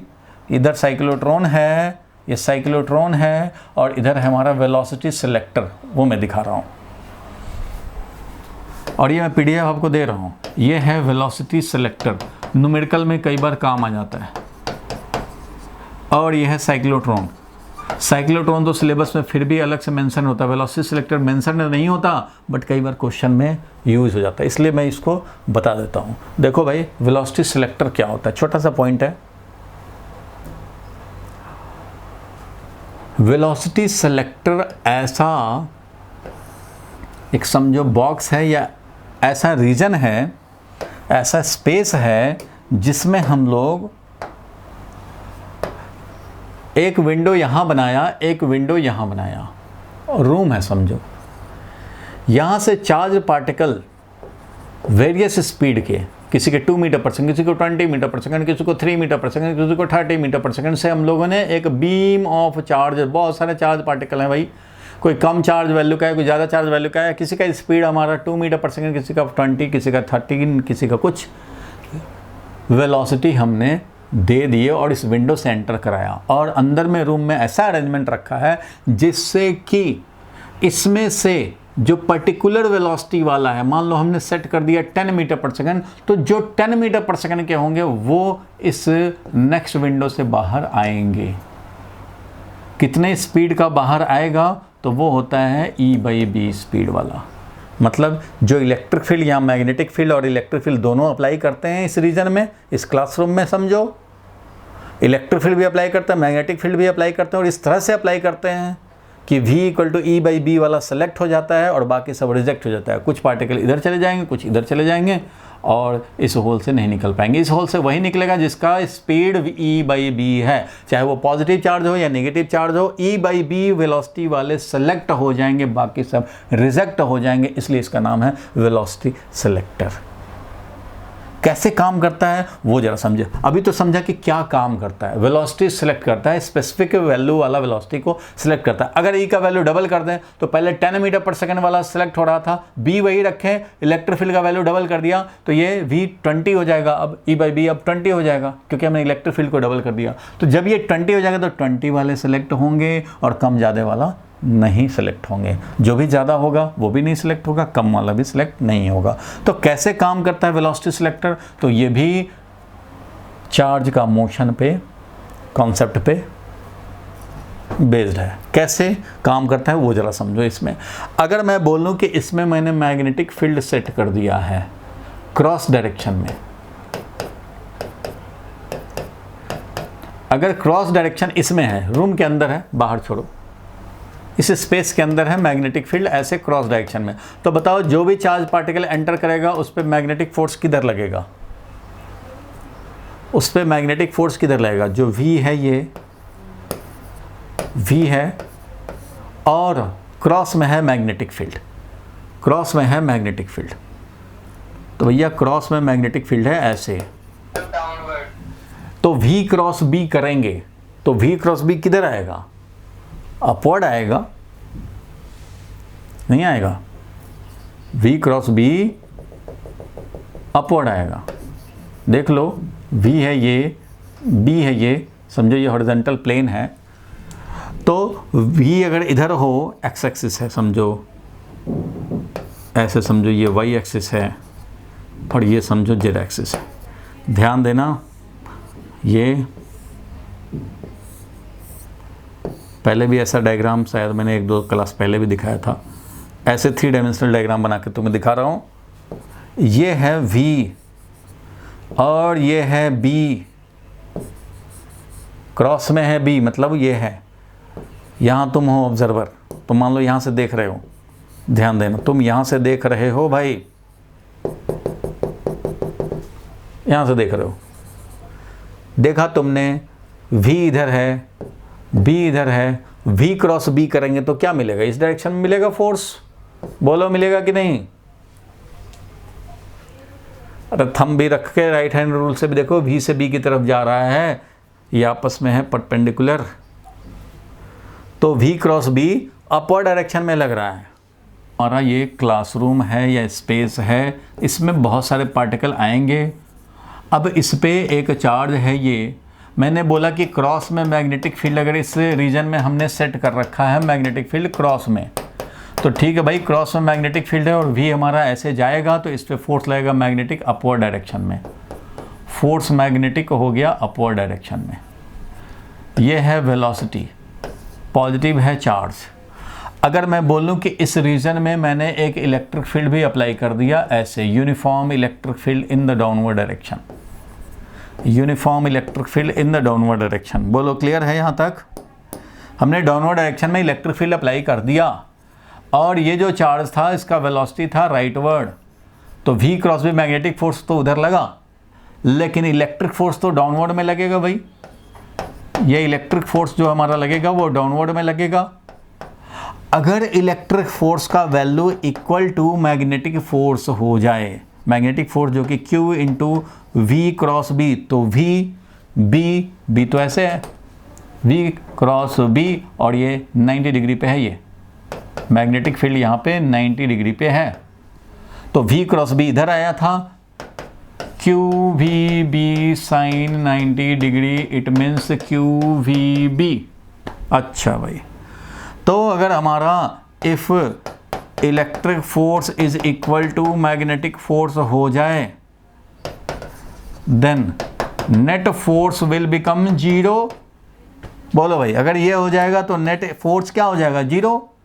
ग्रेविटेशनल कोई फोर्स नहीं इमेजिन करना है भैया, only electric force and magnetic force, ये दो थे। यूनिफॉर्म इलेक्ट्रिक फील्ड क्लासरूम में डाउनवर्ड डायरेक्शन में, और क्रॉस में है मैग्नेटिक फील्ड, यानी कि E जो डाउनवर्ड में है और मैग्नेटिक फील्ड हमारा वो क्रॉस में है। क्रॉस मतलब समझ जाओ निगेटिव Z डायरेक्शन में हमने अप्लाई किया है, निगेटिव Z एक्सिस की तरफ। इलेक्ट्रिक फील्ड समझो हम लोगों ने निगेटिव Y एक्सिस की तरफ अप्लाई किया है, और वेलोसिटी हमारा पॉजिटिव X एक्सिस की तरफ, मान लो V0 I कैप है। मैग्नेटिक फील्ड हमारा B0 और माइनस J कैप है, माइनस K कैप है, ये है मैग्नेटिक फील्ड। और इलेक्ट्रिक फील्ड है हमारा वो E0 माइनस J कैप में। बोलो ठीक है यहाँ तक? अगर ऐसा हमने अरेंजमेंट किया तो ऐसे कंडीशन में देख रहे हो कि ये QE डाउनवर्ड में लगेगा, क्योंकि देखो इलेक्ट्रिक फोर्स तो लगेगा, सबको मालूम है भाई, Q इंटू इलेक्ट्रिक फील्ड, तो Q और इलेक्ट्रिक फील्ड है E0 माइनस J कैप, तो भाई Q E0 minus J cap में लगेगा डाउनवर्ड में। तो ये अगर डाउनवर्ड में रखें और ये अगर अपवर्ड हमारा फोर्स लग जाए, देखो यहाँ पे अपवर्ड फोर्स लगेगा, Q into V cross B करोगे तो Q है और V क्रॉस B, V है V0 I कैप और क्रॉस B है हमारा माइनस B0 K कैप। अब बताओ इससे निकालना चाहोगे तो निकाल लो, V0 B0 V0 B0 और I क्रॉस K माइनस का भी अलग से कर लेंगे। I क्रॉस K होता है, I क्रॉस K क्या होता है? तो I क्रॉस K होगा माइनस J, और माइनस J एक और माइनस है, तो ये क्या हो जाएगा? J कैप हो जाएगा। बोलो भाई, इसलिए फोर्स हो गया हमारा J कैप में और इलेक्ट्रिक फोर्स हो गया माइनस J कैप में, दोनों अपोजिट हो गए। दोनों का वैल्यू अगर सेम हो जाए तो नेट फोर्स 0 हो जाए उस चार्ज पे, और जिस पे नेट फोर्स 0 हो गया उसका वेलोसिटी कांस्टेंट। और यहाँ विंडो है सामने, वो सेलेक्ट हो जाएंगे। मीन्स कौन से वेलोसिटी वाले सेलेक्ट होंगे भाई? तो यहाँ देख रहे हो क्यू क्यू कैंसिल हो गया और वेलोसिटी का वैल्यू आया E/B। अगर मान लो मैग्नेटिक फील्ड हमने 4 टेस्ला लगाए हैं, इलेक्ट्रिक फील्ड है मान लो हमारा 40 न्यूटन पर कूलम्ब, दोनों SI में हैं, तो मिला क्या हमें भाई? 10 मीटर पर सेकेंड। इट मीन्स 10 मीटर पर सेकेंड वाला वेलोसिटी सिलेक्ट हो जाएगा और जो डिफरेंट वाला होगा वो सिलेक्ट नहीं होगा। आप सोचेंगे क्यों नहीं वो होगा? ठीक है भाई, देख लो, अगर वेलोसिटी ग्रेटर देन E/B हो, E/B होगा तब तो भाई उसका नेट फोर्स 0 हो जाएगा, क्योंकि V = E/B हुआ, E/B रखो, B कैंसिल और E बैलेंस हो जाएगा। तो अगर हमारा V velocity of charge particle E/B से ज़्यादा हो, तो इस कंडीशन में जब वेलोसिटी ज़्यादा होगा तो देखो ये तो हमारा इलेक्ट्रिक फोर्स तो उतना ही रहेगा, इलेक्ट्रिक फोर्स तो हमारा उतना ही रहेगा, इलेक्ट्रिक फोर्स तो Q है, ये ज़्यादा वेलोसिटी रखो कम वेलोसिटी रखो ये तो उतना ही रहता है, ये तो सेम रह जाएगा। लेकिन मैग्नेटिक फोर्स का वैल्यू हमारा बढ़ जाएगा। क्यों? मैग्नेटिक फोर्स तो QV। तो वेलोसिटी अगर ज़्यादा रखेंगे तो इसका मतलब ये वैल्यू लार्जर हो गया। किससे? बैलेंस होने से। क्योंकि जब E/B था वेलोसिटी तब तो दोनों बैलेंस हो जाता था, लेकिन जैसे ही वेलोसिटी तुमने E/B से ज़्यादा किया तो ये तो बेचारा वहीं का वही रह गया, लेकिन ये वेलोसिटी रिक्वायर्ड से ज़्यादा हो गया, तो इसका मतलब ये ऐसे कंडीशन में magnetic force will be more. ऐसे कंडीशन में मैग्नेटिक फोर्स ज़्यादा हो जाएगा इलेक्ट्रिक फोर्स से, और जब मैग्नेटिक फोर्स ज़्यादा हो गया इलेक्ट्रिक फोर्स से, तो मैग्नेटिक फोर्स अपवर्ड लग रहा था, तो ये इसको इधर 10 न्यूटन लग रहा है, इधर 6 न्यूटन लग रहा है, तो नेट अपवर्ड लग जाएगा। 10 न्यूटन इधर 6 है, मैग्नेटिक फोर्स ज़्यादा, तो नेट फोर्स तो लग गया चार्ज पार्टिकल पे अपवर्ड में, तो ये क्या करेगा? वेलोसिटी हॉरिजॉन्टल में था, अपवर्ड में फोर्स लगेगा, तो ये इसको ऐसे डेविएट करा देगा। भाई पेंडुलम की तरह वेलोसिटी है हॉरिजॉन्टल में और फोर्स लग जाए अपवर्ड, तो क्या करता है इसके साथ? ऐसे करा देता है। वेलोसिटी परपेंडिकुलर टू वेलोसिटी, अगर वेलोसिटी के परपेंडिकुलर हो फोर्स तो ये इसका डायरेक्शन चेंज करता है, पता ही है तुम्हें। तो इसलिए ऐसे कंडीशन में मैग्नेटिक फोर्स डोमिनेंट हो गया और इसका पाथ स्ट्रेट के बदले में ऐसे चला जाएगा, जिधर मैग्नेटिक फोर्स चाहेगा उधर। तुम चाहते हैं कि डॉट में मैग्नेटिक फील्ड लगा दें और अपवर्ड में इलेक्ट्रिक फील्ड, तब भी हमारा काम हो जाएगा। अब देखो ये तो हो गया भाई, ज़्यादा अगर स्पीड हो गया E/B से तो मैग्नेटिक फोर्स डोमिनेंट हो गया। Similarly if velocity is less than E/B, अगर वेलोसिटी कम हो जाए तो इसका मतलब मैग्नेटिक फोर्स ही तो कम हो जाएगा इलेक्ट्रिक फोर्स से, इलेक्ट्रिक फोर्स से मैग्नेटिक फोर्स कम हो जाएगा, और ऐसे कंडीशन में इलेक्ट्रिक फोर्स डोमिनेंट हो जाएगा। और इलेक्ट्रिक फोर्स जब डोमिनेंट हो जाएगा तो जो इलेक्ट्रिक फोर्स जिधर लगेगा, इलेक्ट्रिक फोर्स इधर में डाउनवर्ड लग रहा है तो इधर ऐसे ये डिवाइड करा देगा। मीन्स यहाँ पे वेलोसिटी लेस देन E/B वाला नीचे आ जाएगा और वेलोसिटी ग्रेटर देन E/B वाला वो मैग्नेटिक के इफेक्ट में ऊपर चला गया। तो इस वाले सामने के विंडो में कौन सेलेक्ट होगा? जिसका वेलोसिटी E/B होगा वही सेलेक्ट होगा। जो E/B यानी 10 मीटर पर सेकंड से जो ज़्यादा हो गया ऊपर चला जाएगा, जो कम हो गया वो नीचे आ गया। ऊपर क्यों चला गया? क्योंकि मैग्नेटिक ऊपर लग रहा था इसलिए उसके इफेक्ट में आ गया। वेलोसिटी ज़्यादा तो मैग्नेटिक का इफेक्टिव हो जाएगा, वेलोसिटी कम तो इलेक्ट्रिक वाला इफेक्टिव हो जाएगा। इस तरह से ये चला आएगा ऐसे। बोलो क्लियर हुआ तुम्हें वेलोसिटी सेलेक्टर का अरेंजमेंट, जिसमें हम लोग दो फील्ड, इलेक्ट्रिक फील्ड भी मैग्नेटिक फील्ड भी, ये वेलोसिटी सेलेक्टर अरेंजमेंट है। पर्टिकुलर वेलोसिटी सेलेक्ट हो जाते हैं। कौन सा वेलोसिटी सिलेक्ट होता है भाई? तो वेलोसिटी E/B वाला। इसके लिए क्या ज़रूरत है भाई? तो ज़रूरत बस ये है तुम्हें, ज़रूरत ये है कि तुम्हारा वेलोसिटी सिलेक्टर अप्लाई करना चाहते हो तो electric field perpendicular to magnetic field होना चाहिए एंड परपेंडिकुलर टू वेलोसिटी, तीनों आपस में, मतलब एक XYZ एक्सिस के अलोंग होना चाहिए। अगर X एक्सिस में हमारा वेलोसिटी है तो देखो कि किधर हम लोग इलेक्ट्रिक और किधर, तो एक बार मैग्नेटिक पहले ले लो, मैग्नेटिक फोर्स के अपोजिट में लगा दो। चलो ये तो समझ गए आप, ये क्लियर है सबको। एक इसमें डाउट और आ सकता है कि अगर नेगेटिव चार्ज जो हुआ होता तो भैया नेगेटिव चार्ज अगर हो जाए, इनमें बहुत सारे वेलोसिटीज़ थे, बहुत सारे चार्ज पार्टिकल भी थे, कोई ज़्यादा चार्ज का कोई कम चार्ज का, उससे कोई फ़र्क नहीं पड़ता, चार्ज तो कैंसिल हो गए थे। इलेक्ट्रिक फोर्स में भी वही चार्ज आना है, मैग्नेटिक फोर्स में भी तो वही चार्ज है ना, उसी चार्ज पे लगने वाला इलेक्ट्रिक फोर्स देख रहे हो, उस पर मैग्नेटिक फोर्स देख रहे हो। अगर ये निगेटिव चार्ज होता तो कोई बात नहीं है, तब भी हमारा यही होता। क्यों? निगेटिव होता तो V क्रॉस B अपवर्ड आया था, इस डायरेक्शन में आया था V क्रॉस B, तो पॉजिटिव था इसलिए V क्रॉस B के डायरेक्शन में लग गया फोर्स। निगेटिव रहेगा तो V क्रॉस B के अपोजिट में, मतलब निगेटिव चार्ज अगर ये इलेक्ट्रॉन हो तो ये डाउनवर्ड में फोर्स लग जाएगा, मैग्नेटिक। तो भैया इलेक्ट्रिक फील्ड डाउनवर्ड में अगर है तो निगेटिव इलेक्ट्रॉन अगर हो, नेगेटिव चार्ज हो, तो उस पर इलेक्ट्रिक फोर्स भी अपवर्ड हो जाएगा। इट मीन्स यहाँ देखो, अगर पॉजिटिव है तो पॉजिटिव पे इधर लगा मैग्नेटिक फोर्स और इधर लगा इलेक्ट्रिक फोर्स, और अगर ये निगेटिव है, ये प्लस क्यू चार्ज के लिए लिखा, माइनस क्यू चार्ज है, तो इधर हो जाएगा तुम्हारा इलेक्ट्रिक फोर्स और इधर हो जाएगा मैग्नेटिक फोर्स। बैलेंस तो तब भी रहेगा, सिर्फ हमें ये देखना है क्यू भी इक्वल टू क्यू ही रहे, बैलेंस तब भी हो जाएगा, क्योंकि नेगेटिव में दोनों ही रिवर्स हो जाएंगे, मैग्नेटिक नीचे आ जाएगा, इलेक्ट्रिक ऊपर चला गया। इसलिए सिर्फ वेलोसिटी देखना है, हमें चार्ज का नेचर नहीं देखना है कि पॉजिटिव है कि नेगेटिव है। Mixture of charge particle and mixed velocities, velocity भी बहुत तेरे, चार्ज भी बहुत तेरे, मास भी बहुत तेरे हों, उससे कोई फर्क नहीं पड़ रहा, हमें बस पर्टिकुलर वेलोसिटी वाला सिलेक्ट हो जाएगा, और वो वही वेलोसिटी सिलेक्ट होगा जो E/B वैल्यू का होगा, पॉजिटिव हो या negative.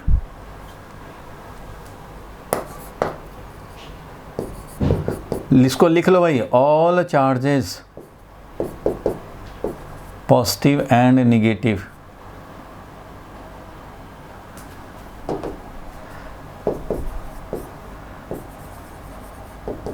having velocity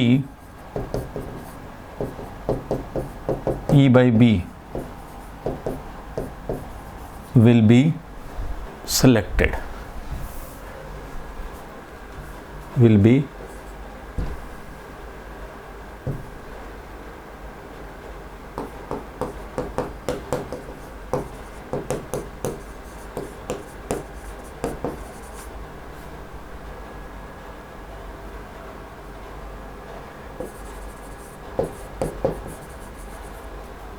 and all other charges with a different velocity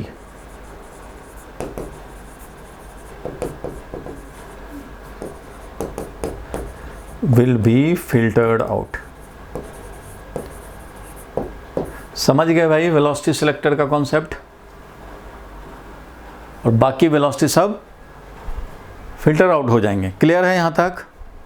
due to current element, Biot Savart law, ये सबको मालूम है, ये तो सबको मालूम है, इसमें तो कोई खास बात नहीं है, ये सब नोटेबल पॉइंट आप देख लेना। इसमें मुझे जो चाहिए करंट कैरिंग स्ट्रेट वायर का, ये हम लोगों ने देख लिया था, और आर्क का भी देखा था, मुझे कुछ डायग्राम से दिखाना था। ये रिंग वाला है, रिंग का भी हम लोगों ने देख लिया था, डीबी निकाला था, डीबी साइन थीटा ऐड हुआ था। ये करंट कैरिंग रिंग का फील्ड है, मैग्नेटिक फील्ड, ये सब तो हम लोगों ने वीडियो भी देखा है, इसका कोई परेशानी वाली बात नहीं है। और इसके एक्सिस पे जो होता है या सेंटर पे होता है वो आपको ध्यान रखने हैं। आर्क के सेंटर पे क्या होता है तो याद होगा, μ/4πI/r, और थीटा रेडियन में होता था।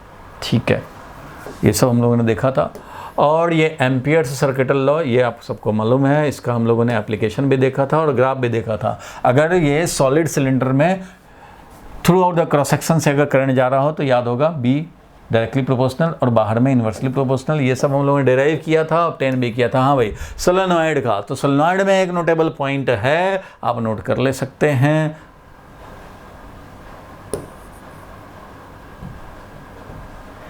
सोलेनॉइड में क्या होता है वो जरा समझा जाए। देखो सोलेनॉइड ये है, देखो ऊपर डॉट डॉट डॉट, मैंने बताया भी था क्लास में, डॉट डॉट डॉट, नीचे क्रॉस क्रॉस क्रॉस, मतलब ऐसे जा रहा है, इधर से आ रहा है, ऐसे जा रहा है, इधर से आ रहा है, ऐसे अपवर्ड में डॉट है और डाउनवर्ड में क्रॉस है, इस तरह से चल रहा है। तो इसमें मैग्नेटिक फील्ड अंदर में हम लोगों ने निकाला था, सबको मालूम है मैग्नेटिक फील्ड अंदर में यूनिफॉर्म होता है, वो कितना होता है भाई, तो म्यू नॉट NI होता है। चलो ये जानते हैं, लेकिन एक कंक्लूजन याद रखना, एंड पे क्या होता है, तो एंड पे हाफ हो जाता है। एंड पे जो अंदर में म्यू नॉट NI होता है, तो यहाँ पे म्यू नॉट NI/2 हो जाता है एंड पे, यहाँ एंड पे वेल इनसाइड पॉइंट पे म्यू नॉट NI होता है, लेकिन एंड पे हाफ हो जाता है। वही चीज़ यहाँ ग्राफ पे दिखाया हुआ है, इसलिए ये भी ज़रा समझें आप कि देखो म्यू नॉट NI इसके अंदर यहाँ से लेकर के यहाँ तक ऑलमोस्ट ये दिखा रहा है कि म्यू नॉट NI ही है, ठीक है, म्यू नॉट NI है। लेकिन जैसे ही आप एंड के पास पहुँचते हैं, एंड के पास, इधर भी एंड के पास पहुँचते हो, तो म्यू नॉट NI/2 लेते हैं हम लोग। बाहर में तो भाई उधर जीरो ही हो जाएगा, धीरे धीरे चलते जीरो हो जाएगा, धीरे धीरे चल के ये भी जीरो हो जाएगा। लेकिन एंड पे, बिल्कुल एंड पे अगर देखें तो म्यू नॉट NI/2 हो जाता है। देख रहे हो एंड पे, and 1 and 2, mu naught NI/2, अंदर में म्यू नॉट NI। क्लियर है, ये कंक्लूजन पॉइंट मैंने बोला अभी। बाकी कैसे हो जाता है वो भी हम लोग देख लेंगे। तो देखो इसका जो मैग्नेटिक फील्ड होता है वो इस तरह से चलता है भाई, मैग्नेटिक फील्ड ऐसे,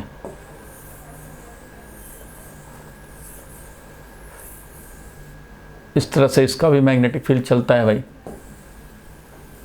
तो ये क्या होता है वो जरा समझो। यहाँ पे तो क्राउडिंग ज़्यादा होता है, इधर क्राउडिंग ज़्यादा रहता है, वेल इनसाइड पॉइंट पे क्राउडिंग ज़्यादा होता है। लेकिन इधर से क्या होता है, एंड आते आते तक ये निकलना शुरू होता है, कुछ इधर से कुछ इधर से कुछ ऐसे। तो यहाँ जितना क्राउडिंग है उसका हाफ क्राउडिंग डेंसिटी यहाँ हो जाता है। और तुम्हें पता है नंबर ऑफ फील्ड लाइन जितना ही क्रॉस करेंगे उतना ही ज़्यादा स्ट्रेंथ होता है, इलेक्ट्रिक फील्ड हो या मैग्नेटिक फील्ड हो। तो यहाँ पे पर यूनिट एरिया, अगर यहाँ पे अगर मान लो कि 4 हैं तो यहाँ पे पर यूनिट एरिया तुम्हें 2 ही मिलेंगे। इसलिए यहाँ से फील्ड यहाँ पे हाफ समझा जा सकता है। डिराइव करना नहीं है कि ये हाफ ही क्यों हुआ, कम हो जाएगा, ये बात तो हजम हो रहा है कि कम हो जाएगा, एंड पे कम हो जाएगा, कम होता है वो हाफ हो जाता है। कहाँ पे कितना होगा तो इसके लिए भी एक फॉर्मूला है, और फॉर्मूला मैं लिख देता हूँ, ये इंपॉर्टेंट है। फॉर्मूला क्या है, मैग्नेटिक फील्ड, देखो भाई फॉर्मूला मैं बता दे रहा हूँ, ध्यान से समझ लेना। कहीं पे भी इसके एक्सिस पे निकालना चाहते हैं निकाल सकते हैं। इसके एक्सिस पे, सोलेनॉइड के एक्सिस पे, ये एंट्रेंस में कई बार काम आ जाता है, और स्कूल में भी अगर न्यूमेरिकल पूछा जाएगा ऑब्जेक्टिव में तो ये काम आ सकता है।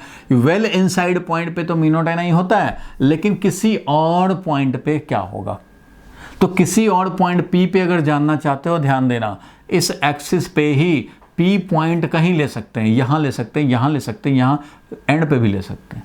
तो P पॉइंट पे अगर तुम्हें मैग्नेटिक फील्ड चाहिए तो मैग्नेटिक फील्ड होता है म्यू नॉट NI/2 और cos θ1 माइनस cos θ2। ये डेराइव करके किसी ने लाया होगा, वो आपको पढ़ना नहीं है, बस ये फॉर्मूला जरूर है, mu naught NI/2 cos θ1 minus cos θ2। अब ये θ1 θ2 कैसे लेते हैं, तो भाई θ1 θ2 हम लोग ऐसे लेते हैं, ध्यान देना। ये अगर है सोलेनॉइड तो 2 तरह से आप ले सकते हैं, आप चाहे तो इधर से एंगल ले, चाहे तो इधर से एंगल ले। अगर इधर से एंगल लेते हो तो इस वाले एंड का एंगुलर पोजीशन एक बार लेना है θ1, तो इस वाले एंड का एंगुलर पोजीशन लेना है एक बार θ2। अगर मान लो तुम चाहते हो कि नहीं भैया मैं तो इधर से ज़्यादा मेरे को कंफर्टेबल होता है मेजर करना, इस पॉइंट पे निकालना चाह रहे, तो इस पॉइंट पे, इस पॉइंट से इस वाले एंड का एंगुलर पोजीशन देखो, ये है θ1, और इस पॉइंट से इस वाले एंड का एंगुलर पोजीशन देखेंगे, एंगुलर पोजीशन, तो ये हो जाएगा θ2। तो cos θ1 माइनस cos θ2 करेंगे और काम अपना बन जाएगा। बोलो ठीक है, यहाँ तक ये फॉर्मूला बना। यहाँ पे भी देखो फॉर्मूला लिखा हुआ है, B = mu naught NI/2 cos θ1 minus cos θ2। बाकी सब तो वही है। अब देखो कैसे एंड पे हमारा हाफ हो गया। देखो अगर हम लोग बोल रहे हैं कि वेल इनसाइड है, कि लॉन्ग सोलेनॉइड है, मान लो दोनों में दिखा दे रहा हूँ, मान लो ये लॉन्ग सोलेनॉइड है, ऐसे समझें, ये लॉन्ग सोलेनॉइड है। लॉन्ग सोलेनॉइड का मतलब ये सोलेनॉइड सिंपली भी बोलते हैं, तो लॉन्ग सोलेनॉइड। अब ये लॉन्ग सोलेनॉइड हो और इसके एक्सिस पे हमें वेल इनसाइड पॉइंट पे निकालना हो, वेल इनसाइड मतलब यहाँ कहीं बीच के आसपास में, यहाँ पे मान लो यहाँ, तो इस वाले एंड का एंगुलर पोजीशन जो ये होगा θ1, ये ऑलमोस्ट 0 होगा। लॉन्ग सोलेनॉइड है तो इस वाले एंड का एंगुलर पोजीशन क्या हो जाएगा इस एक्सिस से 0, और इधर वाले एंड का एंगुलर पोजीशन जो होगा, इधर से मेजर कर रहे हो तो इधर से करना है, ये 0 और ये वाला 180। भैया इधर वाले एंड का एंगुलर पोजीशन 0 और इधर वाले एंड का एंगुलर पोजीशन 180, तो इसलिए इस बीच के पॉइंट में अगर निकालना चाहते हैं हम लोग, मिड पॉइंट पे निकालना चाहते हैं, मिडिल आसपास यहाँ ये सब एक ही होता है, कितना हो जाएगा भाई, तो म्यू नॉट ni/2 हो जाएगा, ध्यान से समझना। और ये cos θ1 यानी कि cos 0 degree minus cos θ2 means cos pi 180 degree. तो भैया ये हो गया तुम्हारा म्यू नॉट ni/2 और ये cos 0 1 हो गया और माइनस cos पाई होता है -1, तो ये दोनों मिलकर के क्या हो गया 2 हो गया, 2 से 2 कैंसिल हो गया और मिल गया हमें म्यू नॉट ni। बोलो क्लियर है? ये कहाँ आ गया भाई, मिडिल पे, यानी कि वेल इनसाइड पॉइंट पे, इनसाइड पॉइंट पे, वेल इनसाइड पॉइंट पे। बोलो क्लियर है यहाँ तक? एकता बोलो, अर्नो क्लियर है? वेल इनसाइड पॉइंट पे भी निकालना है। अभी हम लोगों ने थीटा ये दिखा ना, देखो किसी एक डायरेक्शन से, चाहे तो मान लो इस डायरेक्शन से अगर हम लोग लेना चाहते हैं, एक्सिस पे लेना है, तो इस वाले जैसे समझो कि ये एक्स एक्सिस हो गया वैसे, तो ये एक्सिस है। अब इस वाले एंड का एंगुलर, इस पी पॉइंट पे निकालना है, तो इस वाले एंड का एंगुलर पोजीशन θ1, तो इसी पॉइंट से इस वाले एंड का एंगुलर पोजीशन एंटी क्लॉकवाइज लेना है तो एंटी क्लॉकवाइज ही लेना है θ2। तो एक θ1 हो गया, एक एंड का एंगुलर पोजीशन, दूसरे एंड का θ2 हो गया, ये बन गया फॉर्मूला। तो अभी हम लोगों ने लॉन्ग सोलेनॉइड में देखा, लॉन्ग सोलेनॉइड है अगर, तो भैया जब ये लॉन्ग होगा सोलेनॉइड तो ये θ1 जो है हमारा वो ऑलमोस्ट 0 हो जाएगा ना। θ1 देख रहे हो, यहाँ वाले पॉइंट पर मान लो निकालना चाह रहे हो तो ये वाला जो एंगल है वो 0 आएगा। यही अगर ये वाला एंड बहुत आगे होता, यहाँ होता, आगे होता, तो उस कंडीशन में क्या होता बताओ? इधर वाले एंड का एंगुलर पोजीशन यहाँ होता तो ऐसे देखते, ये वाला देखते, और यहाँ होता तो और ऐसे चलता ये, तो ये ऑलमोस्ट 0 जैसा होता कि नहीं ऐसे? Yes sir. तो जब ये लॉन्ग सोलेनॉइड होगा तो θ1 इज ऑलमोस्ट 0 डिग्री एंड θ2 ये और एंड उधर होता तो θ2 एंगल होता तो वो ऑलमोस्ट 180 होता। इसलिए cos θ1 हो गया 0 और ये cos θ2 हो गया 180 डिग्री। cos 180 डिग्री -1 होता है, 0 वाला 1 होता है, रख दिया, 2 हो गया, 2 से 2 कैंसिल हो गया, अंदर में ये हो गया। अब एंड पे निकालना चाहते हो तो एंड वाले के लिए देखते हैं। देखो एंड वाले के लिए अगर लिखना चाहें हम लोग, कहीं पे भी डायग्राम बना देते हैं, चलो यहीं पे बना देते हैं, इसी में देखते हैं। मान लो एंड है, यहाँ पे निकालना चाहते हैं, पी पॉइंट पे निकालना चाहते हैं, और इससे एंगल मान लो हम लोग देखना चाहते हैं। देखो मान लो इससे एंगल देखना चाहते हैं, तो इस वाले एंड का एंगुलर पोजीशन θ1 90 डिग्री आया। इस वाले एंड का एंगुलर पोजीशन, तो ये वाला तो भाई लॉन्ग सोलेनॉइड है, एंड पे है, तो ये वाले एंड का एंगुलर पोजीशन ये रहेगा 180 degree. θ2 is equal to 180 degree. बोलो क्लियर है? लॉन्ग सोलेनॉइड है ये, तो ये वाला ऑलमोस्ट 180 डिग्री और θ1 है 90 डिग्री, एंड पे है भाई, यही पी पॉइंट है। बोलो क्लियर है? अब यहाँ पे कैलकुलेट कर दें तो मैग्नेटिक फील्ड देखो क्या होगा, म्यू नॉट ni/2 cos θ1 है 90 डिग्री माइनस cos θ2 है 180 degree, mu naught ni/2 cos 90 degree तो 0 होता है, माइनस cos पाई होता है -1, इसलिए क्या हो गया, ये 1 हो गया, यानी कि म्यू नॉट ni/2 आ गया। तो एंड पे आया म्यू नॉट ni/2, इधर वाले एंड पे, उधर वाले एंड पे भी निकालोगे तब भी म्यू नॉट ni/2 आएगा। अगर इधर वाले एंड पे मान लो यहाँ निकालना चाहते हैं भाई, तो चलो यहाँ निकाल लेते हैं हम लोग, यहाँ पे निकालना चाहते हैं, और इधर से ही अगर मेजर करना चाहते हैं तो इधर वाले एंड का एंगुलर पोजीशन यहाँ θ1 बन जाएगा ऑलमोस्ट 0 डिग्री और θ2 बन जाएगा 90 डिग्री। किसी एक तरफ से आपको लेना होगा। अब इससे निकालेंगे तो इस वाले एंड पे देखो निकल जाएगा, magnetic field at the end will be equal to mu naught ni/2, और यहाँ पे वैल्यू आ जाएगा, एक है हमारा θ1 है 0 डिग्री तो cos 0 डिग्री लिखोगे, माइनस cos 90 डिग्री लिखेंगे, ऐसा करेंगे इसमें। तो इससे लिखेंगे तो क्या आ जाएगा, mu naught N I by to, और cos 0 डिग्री 1 होता है, cos 90 0 होता है, इसलिए आ गया mu naught N I by to. बोलो भाई, एंड पे चाहे ये एंड देखो चाहे वो एंड देखो, mu naught N I by to आएगा, और बीच में म्यू नॉट एन आई आएगा। बोलो क्लियर है? Yes, sir.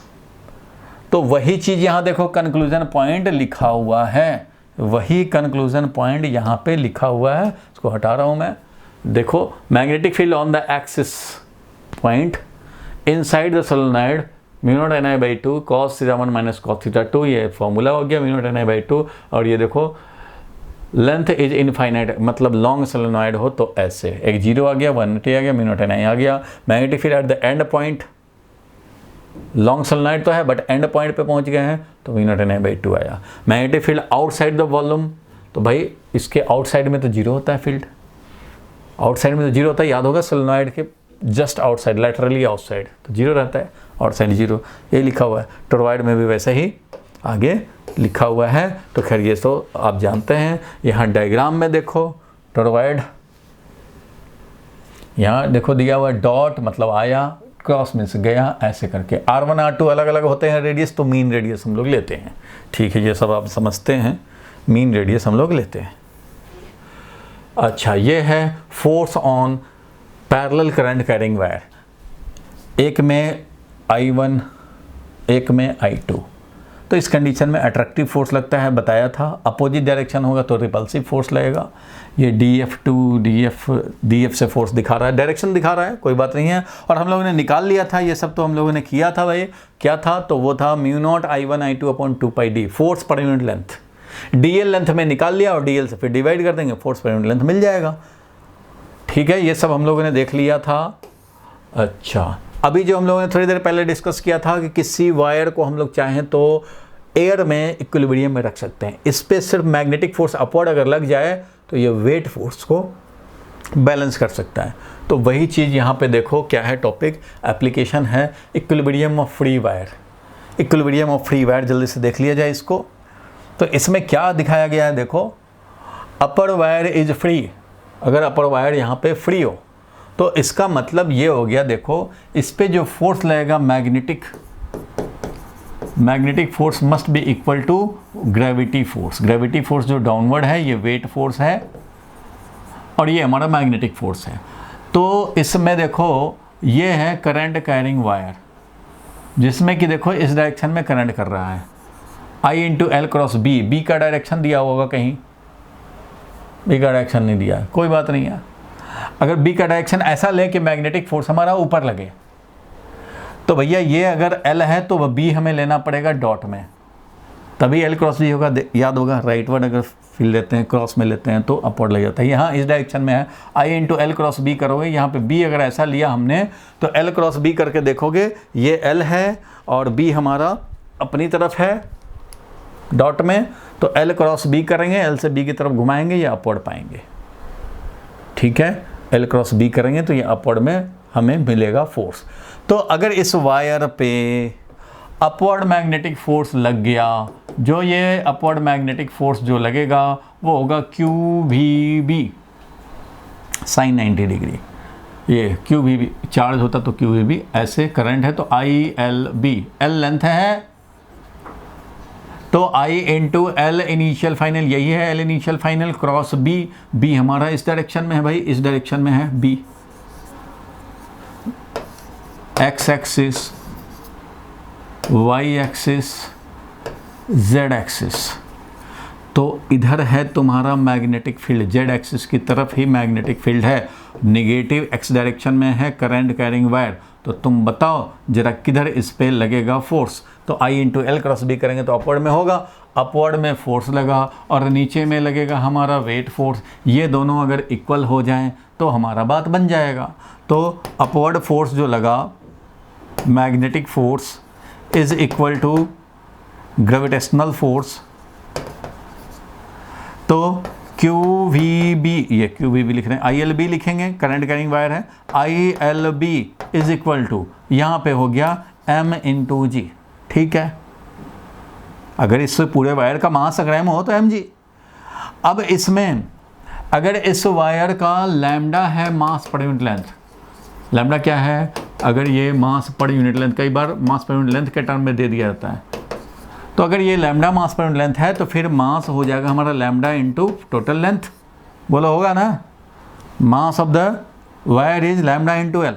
तो यहाँ पे मैं लिखूंगा I L B is equal to lambda mass per unit length है, यूनिट 1 सेंटीमीटर का मास ये है, तो 10 सेंटीमीटर में क्या होगा भाई, 1 सेंटीमीटर में लैम्डा है तो 10 सेंटीमीटर एल सेंटीमीटर में क्या होगा, तो एल लैम्डा, यही हो गया एम जी।